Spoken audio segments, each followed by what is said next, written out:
kuri lisiti nari imaze kuvuga hariyongeraho depite Gasarabwe, depite Mukarubuga, depite Mukantaganzwa, depite Mwiza, depite Uwamariya Devota, depite Uwimana, depite Bwiza, senateri Uyisenga, depite Begumisa, depite Mudidi, depite Mukakarisa, depite Nyirarukundo na senateri Mukankusi. Nongere mbibutse ko abaminisitiri batatu turi kumwe isaa saba bitarenga bagomba kuba bavuye hano bageze mu yindi nama bari bujyemo. Ya saa sita n'igice rero mwavugaga tuyubahirize kugira ngo babashe kujya mu yindi nama. Niyo mpamvu nongera kuvuga ngo ufata ijambo agushe ku ijambo kandi ntasubire mu byo abandi bavuze. Murakoze. Ijambo rya senateri Bizimana. Murakoze nyakubahwa Speaker kumpa ijambo. Nagira ngo mvuge rwose ko nanyuzwe kandi nashimishijwe n'ibisobanuro twagejejeho n'abanyakubahwa minisitiri. Muri ibyo bisobanuro twahawe hari nk'ingingo eshatu mbona z'ingenzi. Baduhamagariye kurushaho kumva, gushaka ukuri no gusobanukirwa imiterere y'iki kibazo. Ahanini batugaragariza yuko hari ibintu bikihishe inyuma byinshi bitagaragara, ariko hari abantu bakoresha UN kugira ngo bashobore kurwanya u Rwanda. Niyo mpamvu ntanga icyifuzo yuko havamo nk'imyanzuro itatu ku gitekerezo cyanjye nkurikije ibiganiro uko nabibonye. Icyambere ndabona hakenewe yuko inteko ishinga amategeko yashyiraho uburyo bwo kwiga no gusesengura mu buryo bunonosoye, mu buryo bwo gusobanukirwa imiterere y'iki kibazo. Ubwo buryo bukaba bwaganirwaho ariko bugakorwa mu buryo bwihuse. Impamvu nuko bigaragara yuko haba mu bijyanye no guhagarika inkunga, haba na raporo ya UN harimo amakosa agaragara yagiye akorwa ku buryo metodology yakoreshejwe siyo, ndetse tunarebye no mu mategeko mpuzamahanga ubwayo yarishwe n'ibi bihugu. Ntanze urugero, hari nk'amasezerano ya Vienne yerekeranye n'uburyo za kontra zishyirwa mu bikorwa, ingingo ya 18 ndetse n'iya 27 zivuga ko nta gihugu gishobora gushingira ku mategeko yacyo bwite kugira ngo kiburizemo ishyirwa mu bikorwa ry'amasezerano cyasinyanye n'ikindi gihugu mu gihe icyo gihugu kindi cyubahiriza inshingano ziri muri ayo masezerano. Uru ni urugero rumwe ntanze rwerekana ko amategeko mpuzamahanga atigeze yubahirizwa muri iki kibazo. Binagaragaza ko n'aba expert nabo bakoreshejwe batujuje ibyangombwa byatumaga banahabwa akazi n'umuryango w'abibumbye. Biragaragaza yuko inteko ishinga amategeko ikeneye kumenya no gukomeza gusobanukirwa mu buryo bwimbitse ibyo bibazo byose kugira ngo dushobore no kubisobanurira amahanga n'abaturage nk'uko twabisabye abanyakubahwa minisitiri. Nkaba nasaba rwose ko uyu mwanzuro twawufata ukazaganirwa ko washyirwa mu bikorwa, ariko ndabona ukenewe cyane. Ikindi cya kabiri nyakubahwa Speaker, biraboneka ko nk'uko nyakubahwa minisitiri cyane cyane ubanyamahanga bidusabye, hakenewe gushyigikira ibikorwa imishyikirano biriho bibera muri ICGLR process.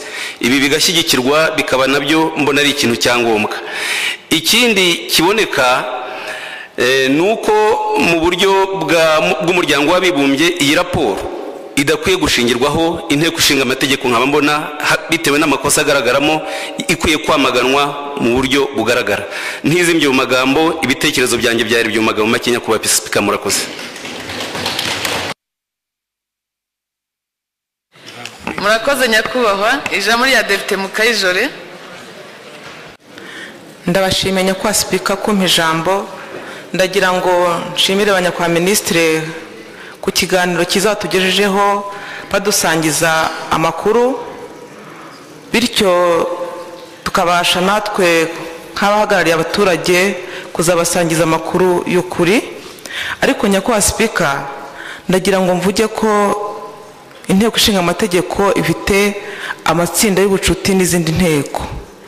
Ndagira ngo ndabona ko igihe kigeze kugira ngo aya matsinda y'ubucuti akore, bityo dusobanurire izindi nteko zishinga amategeko ukuri igihugu cyacu gifite. Ikindi nyakubahwa Speaker, kuva intambara ya M23 yatangira ndetse na mbere yaho igihe cya RCD CNDP, nta Kongo nta gitige itashatse kugaragaza ko u Rwanda rushyigikiye izo ntambara z'abaturage bazo aharanira uburenganzira bwabo. aho nyakubahwa sipika usanga hirya no hino Kongo yirirwa ishaka kugaragaza ko u Rwanda ruri inyuma y'abo abantu baho barwana bashaka uburenganzira. nyakubahwa sipika, noneho nyakubahwa sipika ubatangiye kohereza FDL nk'uko babitubwiye kugaba ibitero shuma.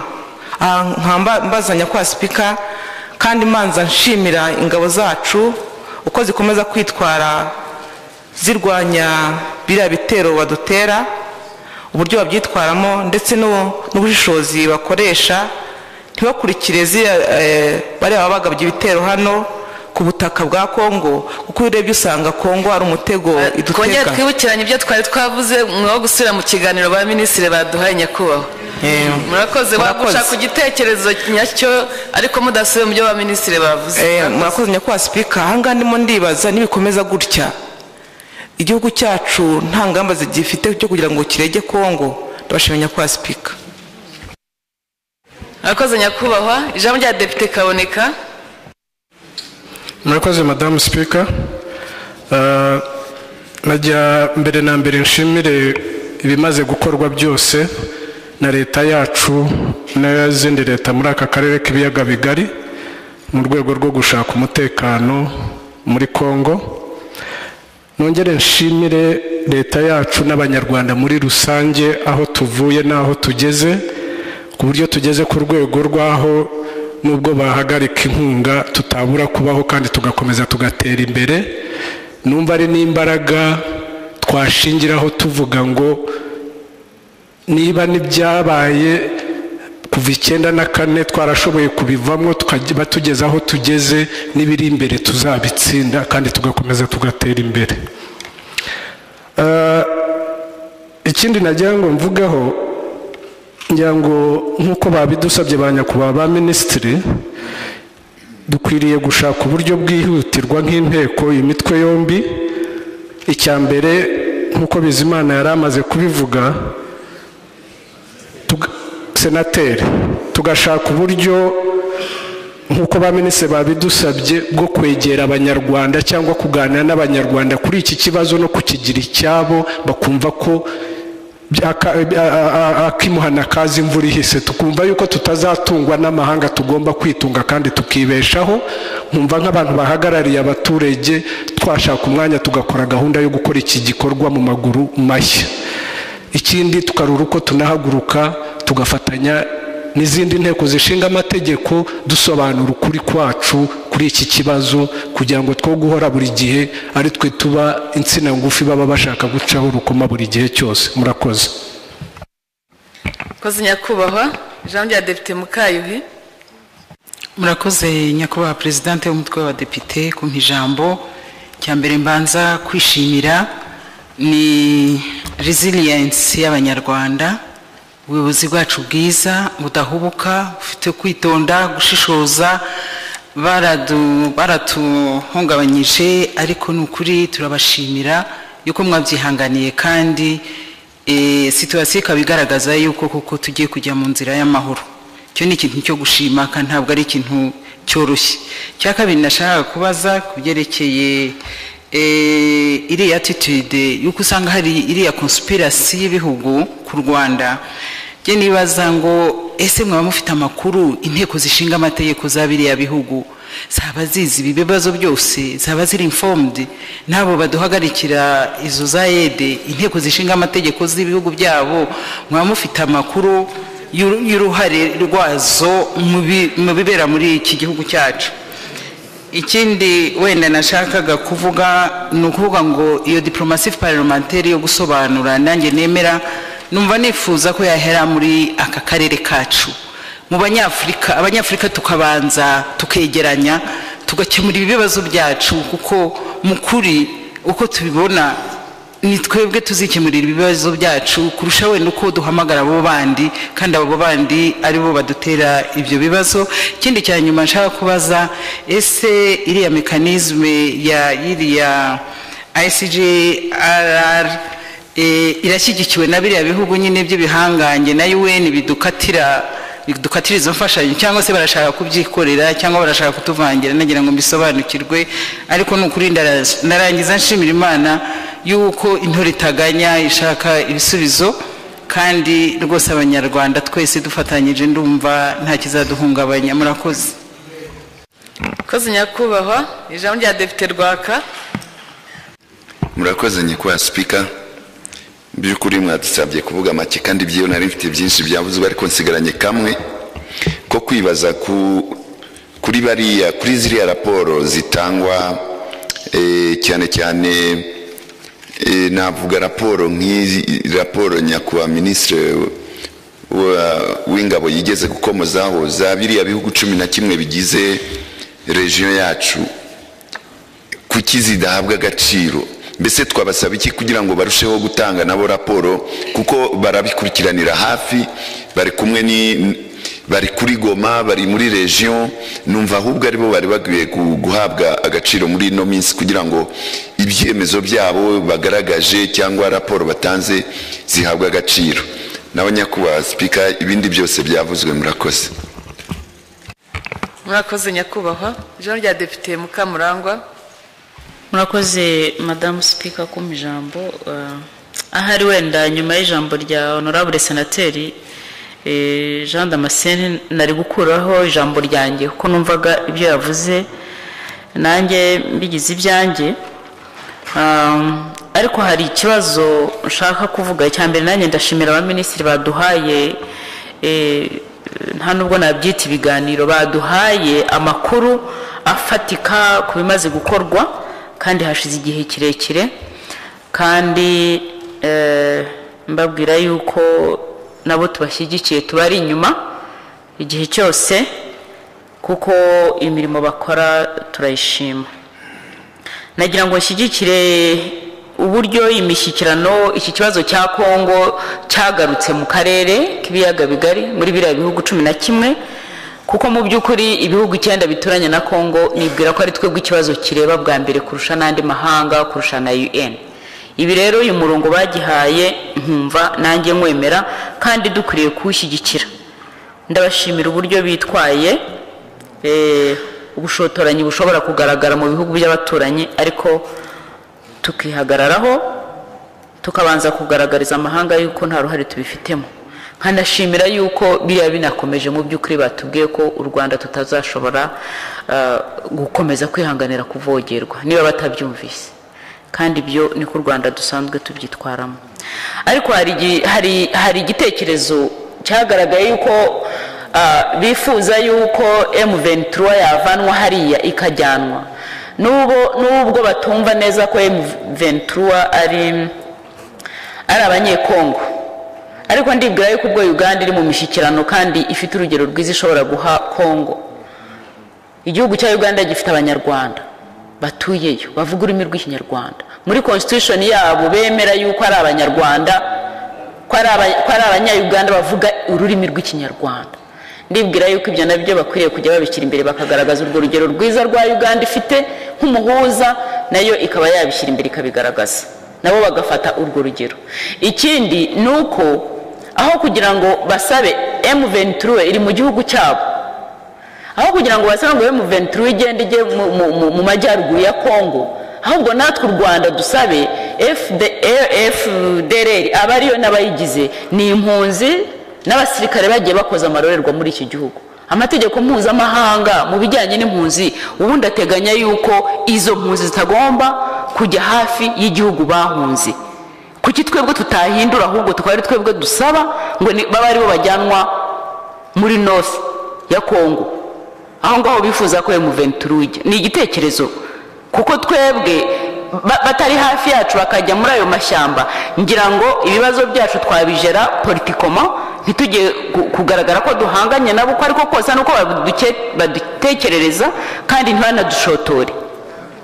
Ibyo rero ngira ngo byihutiwe bakaba aribo bajyana aho ngaho muri north ya Kongo, noneho ibiganiro bigakomeza uburyo twabafasha mu bijyanye n'intwaro n'iyo mitwe yitwaza intwari iri mu gihugu cyabo. Ngira ngo ibyo ngibyo byadufasha. Nyumva twebwe tubisabye niba bishoboka FDLR ariyo yavanwa hari ikajyanwa mu majyaruguru ya Kongo, noneho ibiganiro bigakomeza. Jewe ni uwo musanzu wanjye natangaga, ariko ndabashimira uburyo tubyitwayemo, kandi tuzakomeza nk'abahagarariye abanyarwanda kujya kubyumvikanisha nk'abanyarwanda, kuko natwe noneho tuba tubyumvise kurushaho iyo umuntu asobanura icyo yumva. Koze nyakubahwa, ijambo rya Depite Mukama. Murakoze nyakubahwa Speaker, ndashima abaminisitiri batugejejeho ibiganiro byiza kandi dushyigikiye ibyo bamaze gukora, tubagaragaza ko tubari inyuma y'igihugu. Ariko nanjye hari inama n'ibitekerezo nabonye nshaka kubaza. Nahera ku kibazo cy'udutero shuma dukorwa na FDL bamaze gukora kabiri. ICGR na n'ubu ndumva itaratanga raporo. Ndi kwibaza ni iki kibuze kugira ngo nayo itange raporo, kuko nubwo bavuga ko ngo bashaka kuducunaguza ko ari twohereje abantu, ntabwo twakwemera kwicara abaturage bacu. So ndi kwibaza ngiyi forum kwitara ko ntarumva ku maradiyo hanze ko yakoze raporo igaragaza udutero shuma tumaze gukorerwa mu Rwanda, ni ukubera iki, ni iki kibuze. Ikindi kibazo cya kabiri, nyakubahwa Minister of Finance nabivuze, ni ngombwa ko abanyarwanda no tugomba kumva yuko budget y'igihugu ducungira imisoro y'abanyarwanda igomba gukoreshwa neza. Babandi bayikoresha mu buryo butumvikana babumva yuko tutazongera kandi kurebesha amaso. Il est grand temps ko hafatwa icyemezo naho bari kumva ubwo na ingengo y'imari y'igihugu value for money ni ngombwa. Niba ngombwa abazayikoresha nabi hafatwa ibindi byemezo bireze pour sauver la vie de notre pays. Hari ikibazo cya Stephen Hague mwatubwiye banyakubahwa. UN yamaze kugaragaza ko FDLR ari abateroriste. Stephen Hague yashyizeho na UN. Moi je me pose la question, ni ibintu biri tout à fait contradictoire. UN nka nation ishyiraho umuntu ushyikira intera hamwe banabizi na maraporo akora. FDL yashyizwe muri groupe terroriste. Nyakubahwa numvaga Minister of Finance yatubwira ni iki kintu numva cyagumye gushyirwa no muri papano ya UN, kuko indirectement bashyikira abateroriste et puis bagashyiraho n'abantu bakorana nabo. Ça devient compliqué muri diplomasi yacu. Qu'est-ce que turashobora gukora kugira ngo tugaragaze implication ya Stephen Hague mu kudurumbanya situation ya sécurité mu gihugu? UN nashobora kubakoreshwa n'abo bazungu bakoresha inyungu zabo gushaka umutungo wa Kongo yo ntabwo ibona ni ikiraro banyuramo kugira ngo bateze ikibazo iyi region. So numvaga twaranfosa iyi group ICGR kugira ngo ihabwe ingufu. Ndanashima yuko wari ambassador waruhagariye abanyamerika UN mu gitondo numvise avuga ko ashigikira iyi ICGR, anagaragaza ko ababita ko aba expert atanabemera, yumva ko ahubwo ari abantu bagiye guteza ikibazo mu region. Iyo ni point positive kuri twe kubona Linda Fraser atanga declaration anashyigikira iyi forum. So twanahera udusaba noneho Stephen Hague ko yavanwaho agashyiraho abandi, sino UN yabishyigikira abantu bashaka guteza ikibazo muri region, u Rwanda rukaba victim. So je vous remercie. Koze nyakubahwa, ijambo rya Depite Kayitesi. Murakoze nyakubahwa Speaker kumpa ijambo. Nange ndashima cyane igihugu cyacu n'abashinzwe kugirindira umutekano ku bushake n'ubwitange bakomeza kugaragaza mu gucunga umutekano w'igihugu cyacu. Imana izabahora imbere. Nagira ngo ngire icyo mvuga ku bantu baduha inkunga bwacya mu gitondo biturutse ko bazindutse bakayikata. Mu by'ukuri nyakubahwa Presidente, iyo nkunga bayitanga ku bushake bwabo mu rwego rw'ubufatanye bw'ibihugu. Nta muntu bashyiraho agahato ko kuyitanga. Kubona rero giye babyuka bakayikata bazi yuko bayemeye tukayishyira no muri gahunda z'ibyo tuzakora, giye mbifata nk'ubuhemu. N'ubuhemu nibyo kwamagana. Ubundi nta muntu usubira ku cyo yatanze. Ushobora kureka gusubira gutanga, ariko nta muntu muzima ugomba gusubira ku cyo yatanze, kuko icyo wemeye kiba ari nk'ideni. Gere mbifata ko ari byo kwamagana, ko nibaza ko atari byiza. Ahubwo icyo nashatse nashaka gushimira kwa Minisitiri ko yaduhumurije atubwira yuko mu by'ukuri nta hungabana rikabije, nta bintu bikabije bizatubaho, ko mu by'ukuri ari ibikorwa bike bizagenda birindira. Nifuza rero gusaba ko nk'abagize inteko ishinga amategeko twafata umwanzuro wo gukomeza kubikangurira abaturage tukabibagaragariza ko mu by'ukuri nta gicitse ahubwo tubera isomo bibabera isomo nabo yo kugira ngo dufate ingamba zo kujya tumenya kwiteza imbere tugerageze tutarindiriye akimuhana. Murakoze cyane. Koze nyakubahwa ijambo rya Depite Mukayisenga. Ndabashimiye nyakubahwa Speaker kumpa ijambo kugira ngo ngire icyo mvuga. Ndabanza gushima ibiganiro twahawe kuko aya makuru yiyongereye kuyo twari dufite nk'abahagarariye abaturage, bityo bikazanadufasha no gusobanura neza iki kibazo kuko abaturage ntibabura kubitubaza. Nyakubahwa Speaker, nyakubahwa Minisitiri w'Ingabo hari ibintu bitatu yasabye abadepite ariko simbisubiramo, gusa ndagira ngo mvuge yuko ukuri kw'ibibazo twebwe turakuzi nk'abanyarwanda, utakuzi n'udashaka kukubona. Aho mpera nuko nk'iyo urebye biriya birego ngicyo nahagararaho nka kiriya cyo kuvuga ngo mu kigo cya gisirikare ngo hari ahantu hatorezwa abantu bo kujya kurwana muri Kongo. Kiriya kigo nakivukiyemo ngikuriramo, kiriya kigo uyu munsi wa none ntuye mu marembo yacyo. Mu by'ukuri nta hantu ntibinashoboka nk'uko nyakubahwa Minisitiri w'Ingabo yabivuze. Ibyo wenda mbivugiye kugira ngo abaturage bakurikira radiyo, bakurikirana ibi biganiro, bamenye ukuri kw'ibintu. Nta hantu ntibishoboka, ndakizi, narakigenze ndi umwana ndi mukuru. Aho dutuye nta masasu twumva. Ahantu hatorezwa ingabo urusaku rw'amasasu rurahahora, ariko turaryama tugasinzira. Ahubwo umuntu yakwibaza ibi birego batanga ababyakira bo ni bantu ki? Ariko nta nubwo dukwiye kubitindaho. Umugambi wabo n'umwe turawuzi, nuwo gutesha abanyarwanda gukomeza gukora gahunda nziza bafite zo kwiteza imbere kandi batabigizemo uruhare. Gusa nta n'ikizabitubuza nk'abanyarwanda. Ikindi ngira ngo mbwira abanyarwanda nuko ibi bitero by'abacengezi mu karere ka Rubavu n'ahandi, wenda nivugire mu karere ka Rubavu, abaturage b'akarere ka Rubavu uretse kuba biza bikabagiraho ingaruka rimwe na rimwe kubera kubahungabanya, ariko barakomeye barashikamye, nta n'ibibazo by'intambara bafite za FDLR kuko nta n'iziriho. Ni abantu baza kwica inka y'umuturage, bahura nayo bakayica bagatambuka bakagenda birukanka. Nta barwanyi rero bahari bari mu gihugu. Abaturage bo mu karere ka Rubavu baratekanye kandi babyifashemo neza. Uyu munsi wa none turanabibashimira kuko mu byo bakoze byose ni ukwereka abarwanyi ba FDLR ko batabashyigikiye. Baraje bitandukanya nabo, bitandukanye n'ibihe byigeze kubaho. Mvuge ngo rero abanyarwanda icyo dukwiye gukura muri ibi byose nk'amasomo nuko tugomba kwigira nk'abanyarwanda. Twigire nk'abanyarwanda, twishakira ibisubizo by'ibibazo byacu nk'abanyarwanda, ntawe dutezeho amaso. Izi nkunga z'amahanga badukangisha, ejo turabaha nimwemera ibi mutakoze, ejo turabambura. Twishake nk'ibisubizo nk'uko twabitangiye, kandi buri wese nk'umunyarwanda yumve yuko akwiye guhaguruka agakora, agakura amaboko mu mufuka, agamije kuvuga ngo njyewe ubwanjye nk'umunyarwanda niteze imbere, n'abenegihugu twese dufatane urunana. Kandi njyewe mpamya shidikanya yuko nta kitagira iherezo. Baratuzunguza ariko ntituzemera kuzungurika. Gusa icyo nemera cyo nuko nidufatanya nk'abanyarwanda tukunga ubumwe nta kizadushobora. Murakoze. Murakoze nyakubahwa ijambo rya Depite Musabyimana. Murakoze nyakubahwa Perezida kumpa ijambo. Nanjye mu by'ukuri ndagira ngo nshimire abanyakubahwa Minisitiri ku biganiro byiza batugejejeho kandi bishimishije rwose, bifite ukuri gufatika.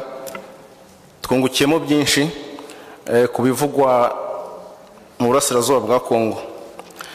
Icyakora none bikwiye gutera imbaraga buri munyarwanda wese n'ingufu ndetse n'icyizere, cyane cyane mu kujya twumva twese nk'abanyarwanda ibisobanuro bitangwa n'abayobozi bakuru b'igihugu cyacu n'abandi bayobozi batandukanye mu nzego barimo, ibisobanuro by'ukuri ku bivugwa muri Kongo. cyane cyane abanyarwanda bakirinda kujya gushakisha andi makuru haba ku maradiyo haba ku bitangazamakuru bitandukanye mu binyamakuru.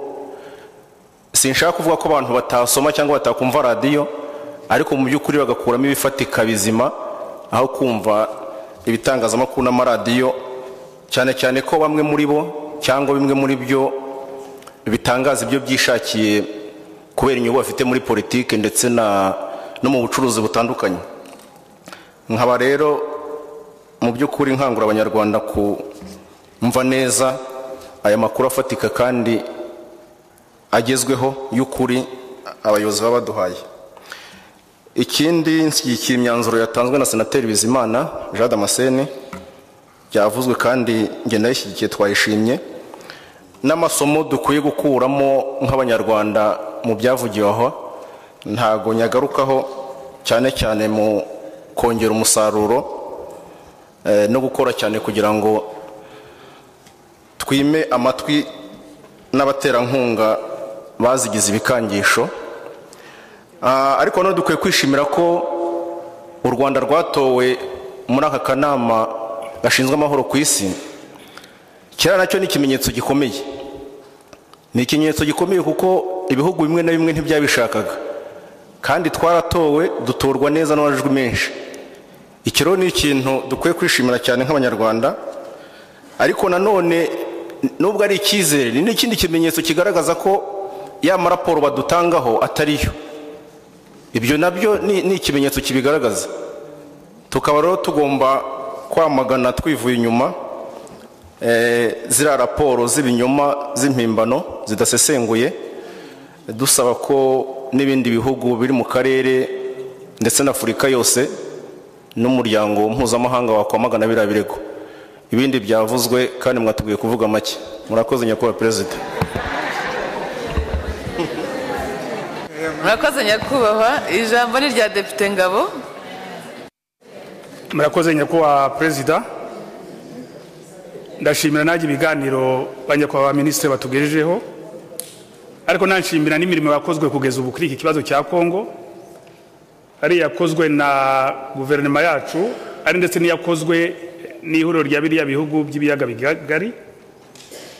Nsaba ko ku myanzuro yavuzwe nyakubahwa Perezida hakongerwamo ko umuhuza w'iriya mishyikirano ibizaba bimaze kwemezwa ku mpande zombi yazaherekeza ishyirwa mu bikorwa byayo, kubera ko nk'uko babitubwiye muri 2009 hari habaye imishyikirano, impande zombi ziyemeza izo zigomba kubahiriza. Bavuga ko ari nayo yabaye intandaro yo kongera gutangiza imirwano. Byaba byiza rero ko ishyirwa mu bikorwa rwose riherekejwe kugira ngo aho kuzaboneka indi mpamvu iyo ari yo yose hazongera kubaho umutekano muke, nubwo yenda tutari Imana, ariko nibura urwitwazo rwo kuzaboneka kandi hazabe hari za raporo zifatika zigaragaza uko iri ishyirwa mu bikorwa ry'ibizaba byemejwe ryaherekejwe kandi ryubahirijwe ku mpande zombi. Akabazo nari mfite nako nagira ngo mbaze nyakubahwa Minisitiri w'Ububanyi n'Amahanga, iriya raporo mpimbano y'ibinyoma baturega bidafite ishingiro, akanama gashinzwe umutekano ka Loni kaba karayifasheho uhe mwanzuro kugeza ubu? Ubundi inkunga nyakubahwa Perezida, abanyarwanda turamenyereye ko akimana kazi imvura ihise.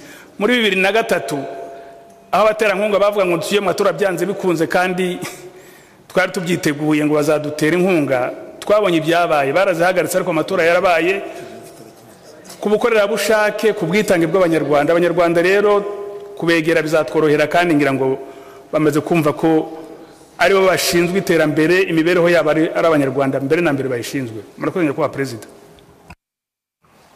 Koze nyakubahwa. Ijambo rya Depite Kamanda. Ndabashimiye nyakubahwa Speaker ku ijambo. Ndabanza gushimira cyane nyakubahwa Perezida wa Repubulika y'u Rwanda kubera imbaraga akoresha kugira ngo umutekano ugaruke muri aka karere. Birumvikana kimwe n'abamufasha cyane cyane abaminisitiri turi hamwe hano. U Rwanda ntabwo ari ubwa mbere uhuye n'ibibazo bikomeye. ntabwo ari ubwa mbere kandi n'ibikomeye kurusha iki rwabyikuyemo. Ndashingira kuri izo mbaraga rero nizigiye kwiyongeraho ngaragaza ko dukwiye kugira icyizere rwose ko ibibazo tuzabitsinda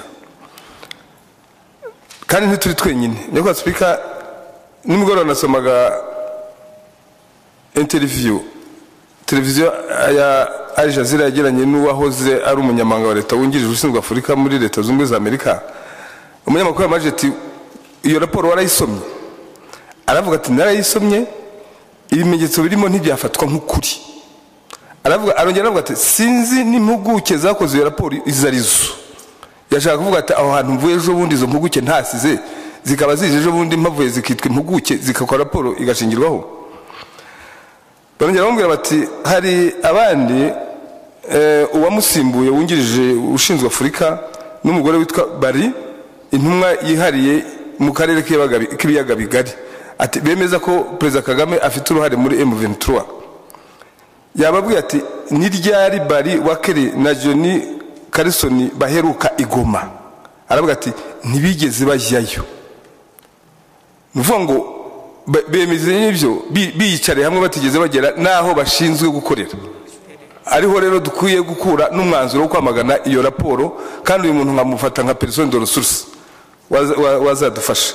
Nyakubahwa Spika, ibindi byavuzwe les groupes d'amitié zigakoreshwa, tukamagana iyi raporo za ambasade zigakora na diaspora igakora. Niyo myanzuro nifuza ko yajya muri myanzuro. Murakoze. Murakoze nyakubahwa. Ijambo rya Depite Nyinawase. Ndabashimiye nyakubahwa Spika kumpa ijambo. Ntabwo ndi busubire mu by'abagenzi banjye bagiye bavuga kuko byinshi byavuzwe. Ndagira ngo propose ikintu kimwe nyakubahwa Spika. Iyi myanzuro ifatirwa muri iyi nama ishyirwe mu ndimi zose, n'igishinwa n'ikirusiya niba kibaho, n'igiporutiga byose, kugira ngo indimi zose zikoreshwa ku isi, kugira ngo nyakubahwa Spika isi yose imenye akarengane ku Rwanda, kugira ngo nyakubahwa Spika ibi ngibi hari n'abantu batazi ko bagendera ku maraporo y'aba expert gusa, batazi n'uko u Rwanda ko rwisobanura. Ibi ndabivugira mu nama tuvuyemo mu kwezi kwa munani muri Pan African Parliament, aho twahagaze tuburana na bariya bantu. Usanga n'abanyafrika n'inteko nyafrika itarizi ko n'aya maraporo u Rwanda rwagiye rwisobanura kuri ibi bintu. Nkumva ari umwanya noneho mwiza wo kugira ngo dukoreshe inteko ishinga amategeko y'u Rwanda mu gutransmeta neza mu bihugu byose, mu nteko zose, imyanzuro iva muri iyi nama. Nyakubahwa Spika, nakabazo gato yampora nibaza. Nyakubahwa Senateri Bizimana agakomojeho aya masezerano ashingira ku mategeko, iyo apfuye bibazwa ndi? Bigenda biti? Sinzi uri bunsubiza, ariko wenda reka mbaze nyakubahwa Minisitiri ufite imari mu nshingano, kuko anini ni nawe uhura nabyo ukubitika. Bigenda biti? Bibazwa ndi? Turega hehe? Ndimo nsoza nyakubahwa Spika, ndagira ngo rwose mpumurize abanyarwanda ko u Rwanda ruyobowe neza, rurangajwe imbere n'intore isobanutse. Ntacyo tuzaba. Ndabashimiye. Koze nyakubahwa. Ijambo rya Depite Mutimura. Murakoze kumpa ijambo Madame Speaker. Nari mfite igitekerezo kimwe n'ikibazo kimwe bishingiye kuri ibyo guhagarika inkunga. Igitekerezo rero ntikigifite shingiro kubera ko Depite Ngabo byavuze, ngira ngo bamvugiye ibintu. Ibyo kibazo nyakubahwa Minisitiri Rwangombwa numva yakomeje ku cyakabaye igisubizo, avuga ko hari malaise i Burayi mu bintu byerekeye inkunga. Ariko ukurikije uko ubukungu bwifashe i Burayi, tugakurikiza n'ingamba bafashe zidafite ishingiro, zidafite impamvu, sinzi niba bidafite isano nuko ubukungu bwawe bumeze nabi bakaba barabonye excuse. Ngenzi ko bavugiye ku kuzimya umuriro mu bihugu bimwe by'i Burayi birimo za Greece, Spain. So sinzi niba wenda nacyo cyaba ikibazo, cyaba intandaro yo guhagarika inkunga bakaba babonye excuse. Nibyo nyakubahwa Speaker nari mfite. Murakoze cyane. koze nyakubahwa ijambo rya depite Nyiramadirida. ndabashimiye nyakubahwa perezida kumpa ijambo. nanjye ndashimira ba nyakubahwa ba minisitiri ibisobanuro byiza baduhaye kandi byumvikana bisobanutse. nari mfite ibitekerezo bibiri. icya mbere ni uko SGR yagira uruhare mu kugarura amahoro mu karere, cyane cyane muri Kongo hagaragara ibibazo muri iki gihe, aho hari imitwe itandukanye ihari iteza umutekano muke.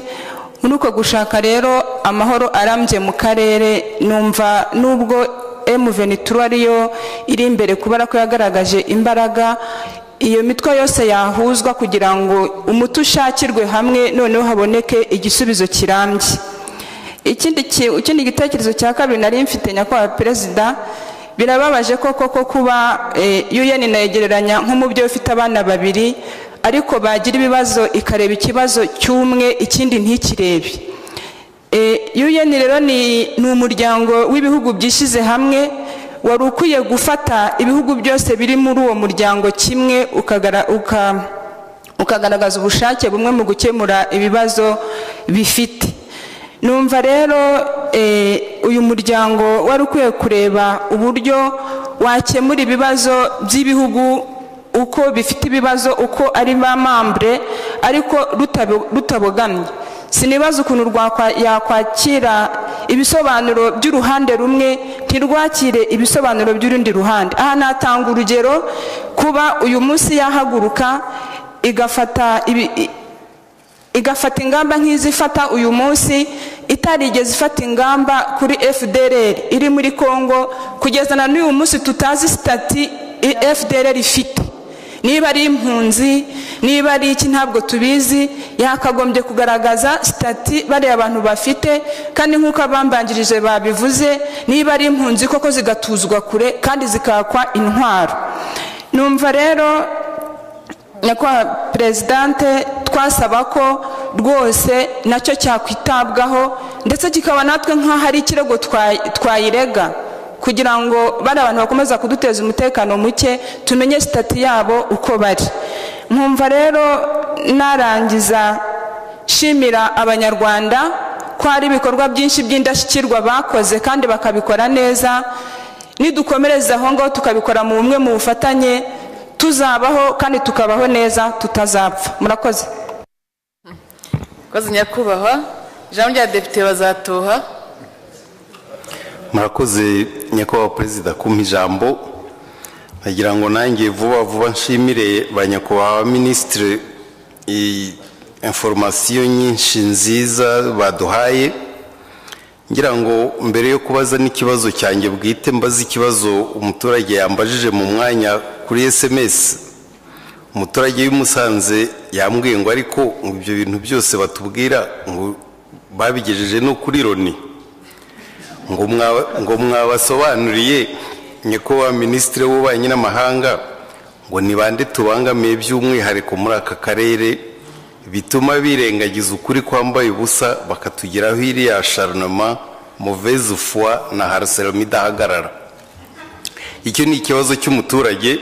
mumbabarire nanjye nongereho icyanjye. hari ijambo nyakubahwa minisitiri w'ingabo yavuze agira ati abantu bo muri M23 mu byo barasaba nuko harebwa uburyo bafatwa mu ngabo, ariko ndatekereza ko atari n'uburyo bafatwa mu ngabo gusa, ko ari n'uburyo bafatwa no mu gihugu.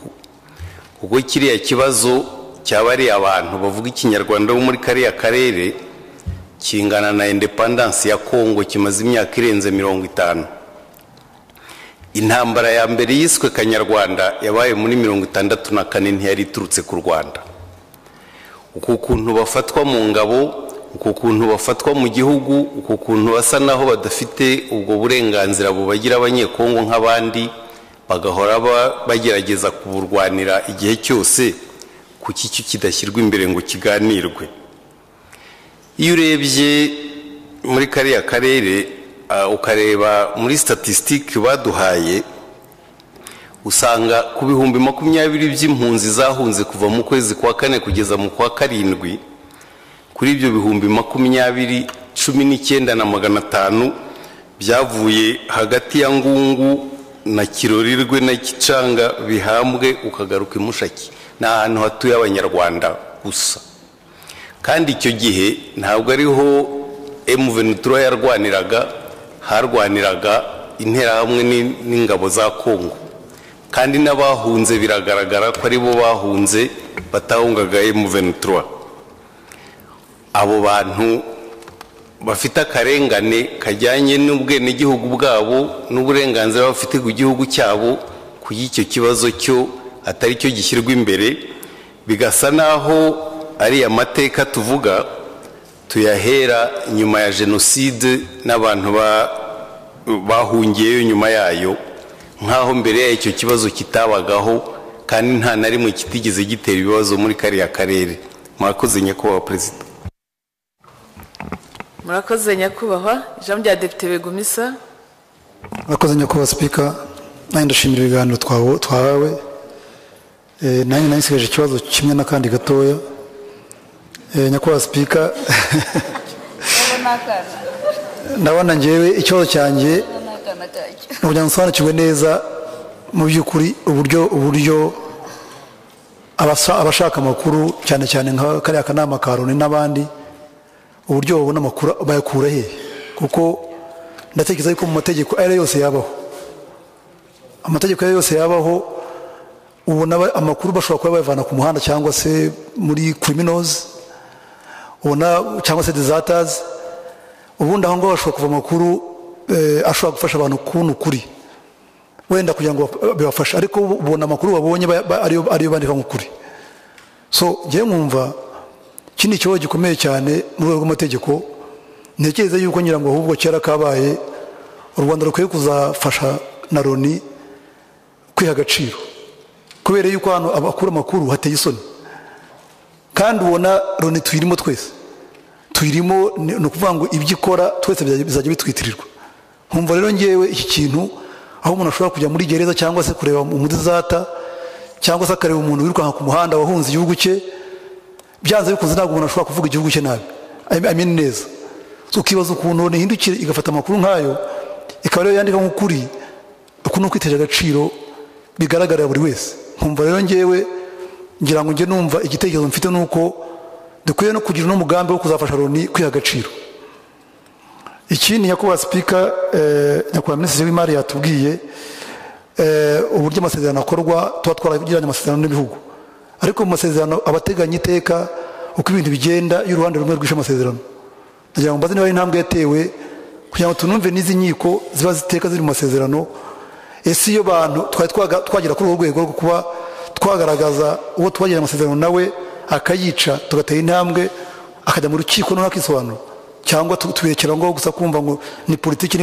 kandi ubundi mu by'ukuri amasezerano abateganya uko ibintu ukwiye kugenda icya nyuma nyakubahwa Speaker ni ukugira ngo mbaze wenda nyakubahwa Minisitiri y'Ububanyi yamfasha niba bijya bibaho ko hano bashobora gukora mapingi y'aba criminals bose kuko ntibyumvikana ukuntu umuntu yaba arimo kujya kurega Amerika akajya kubaza abantu muri Al-Qaeda so dushobora gukora mapingi ya criminals cyangwa se abantu bose bakaba bamenyekana ku buryo na Loni ikwiye kuba izi ikibazo cy'aba bantu cyangwa se n'ibihugu turi kumwe mu karere bakaba bafite aya mazina nakoze nyakubahwa Speaker. Murakoze nyakubahwa. Ijambo rya Depite Mukarubuga. Ndabashimiye nyakubahwa Speaker kumpa ijambo nanjye ndashimira ba nyakubahwa Minisitiri badusangije amakuru twari dukeneye kandi meza nanavuga ko ushyigikiye imyanzuro yagezweho muri iriya nama yabereye i Kampala ku itariki ya 21 z'uku kwezi yahuje abakuru b'ibihugu bya Uganda na Congo ndetse n'igihugu cyacu kirimo nanashimira uko uburyo igihugu cyacu gikomeje gutera inkunga kugira ngo ibibazo bya Congo bikemuke ariko nyakubahwa Speaker nanavuga ko nta n'ukundi byagenda kuko iyi region yacu yagiye ikomeza kugira ibibazo byinshi nta nibagiwe jenoside yabaye mu Rwanda twagiye tubona uko oni yagiye ibyitwaramo aho yagiye isiga abaturage barimo kwicwa ikagenda nkaba nanabigereranya ni uko M23 yafashe Goma, ingabo za ONU zihari MONUSCO, bikaba rero bidatangaje yuko igisubizo gikwiriye kuva muri bihugu byacu. Nanashimira n'uwazanye iki gitekerezo kugira ngo ikibazo kigirwe hano kandi gishakirwe igisubizo. Ndanatanga n'urugero aho babajije umukuru wa MONUSCO ukuntu Goma yafashwe kandi bahari, akisobanura avuga ko banze ko dega yaba nini, akaba ariyo mpamvu ntacyo bakoze kugira ngo bevite ko haza kuba ibibazo. Mu by'ukuri ingabo zawe ni gusubiza gutyo, urumva ko birababaje, birakomeye, ariko nishimira ko inzira ari nziza kandi ishyigikiye yuko iriya myanzuro yashyirwa mu bikorwa yose. Ariko nyakubahwa Spika, kubera ko dusanzwe natwe twifitiye ikibazo, ndashima ko leta yacu ikomeje gufasha Kongo kugira ngo yikure mu bibazo byayo, ariko gihe natanga n'igitekerezo kugira ngo ikomeze ibijyanishe n'ikibazo cya FDLR. Buriya abanyarwanda muri rusange, M23 iri kure nubwo iduteza ibibazo, ariko bo bafite souvenir mbi nshyashya kuri FDLR ibyo ikomeje kuduteza. Nkaba numva abanyakubahwa minisitiri bafite mu nshingano bakomeza no kumvikanisha iki kibazo nacyo kikava mu nzira, abanyarwanda bagatuza. Nyakubahwa Spika, nagira ngo mvuge yuko ngaye cyane ibi bihugu bishingira by'abanyabwenge bishingira kuri draft bagafata icyemezo gikomeye nk'iki ngiki cyo guhagarika inkunga zibangamira imibereho myiza y'abaturage ku bihugu biba bigomba gufasha. Nkaba numva tutacika intege, twakomeza kubiganira no kubibutsa amategeko no kubibutsa amahame mpuzamahanga izi nkunga ziba zashingiyeho, wenda hari tukazagenda tugira izo tugobotora. Ariko nanone nyakubahwa Spika, ndagira ngo nshimire abanyarwanda bakomeje kugaragaza gukora cyane muri gahunda zitandukanye leta ibashyizeho mu buryo bwo kwiteza imbere, ariko n'abasaba gukora kurushaho kugira ngo dukomeze twiteze imbere muri gahunda ziba zashyizweho, zatangijwe cyangwa n'izizaza, kugira ngo turebe ko umunsi umwe twazaruhuka ibibazo bijyanye n'inkunga z'amahanga. Ndabashimiye nyakubahwa Spika. Murakoze nyakubahwa. Ijambo rya Depite Bwiza. Murakoze nyakubahwa Perezida w'Inteko ku ijambo. Nanjye ndashimira abanyakubahwa abaminisitiri twabanye nabo kuva mu gitondo kugeza aya masaha, batuganirira kandi baduha amakuru yimbitse ku bijyaniranye n'ihungabana ry'umutekano wo muri aka karere dutuye, cyane cyane mu gihugu cy'abaturanyi. Ntituri bwimuke, nabo ntibari bwimuke, n'ibyago kubona turi muri ubu buzima bumeze butya tutabifitemo uruhare ndetse n'ubushake bwacu. Nyakubahwa Minisita wa Defense yavuze ko ubushake bw'u Rwanda na Minisita w'ububanyi n'amahanga bose bakomeje kugaragaza ubushake bw'u Rwanda, ariko sinibaza ko ubushake bw'u Rwanda bwonyine bushobora kuturangiriza ikibazo. Ni nako kaga dufite.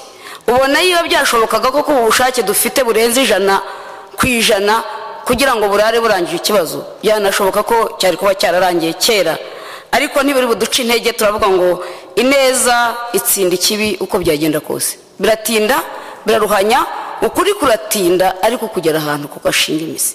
Ibyo rero dufite icyizere cyuko urwo rugamba kimwe n'izindi ngamba zagiye zitambuka, uru narwo n'urundi rwahinduye isura, ari nacyo gituma ari urugamba ruri diplomatic. Ni uburyo numva twe nk'inteko dufatanyije na guverinoma yacu dukwiye gukomeza kugira intumbero y'imishyikirano yo guharanira amahoro, kuko twe nk'u Rwanda twabuze amahoro igihe kirekire.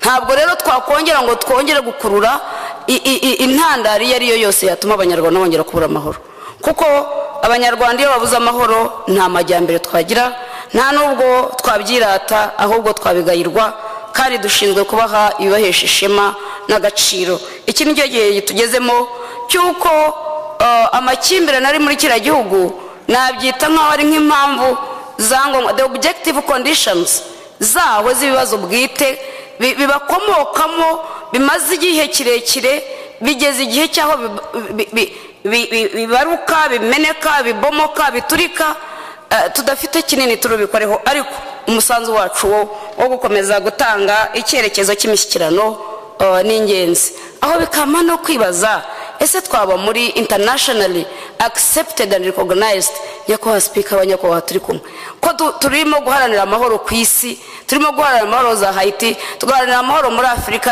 muri African Union tukaba turi recognized. Uyu munsi abaturanyi biri budushibukire, ese uwo mutego mutindi twawujyamo? Ndibaza yuko tudakwiye no gukomeza kubitindaho, kuko inda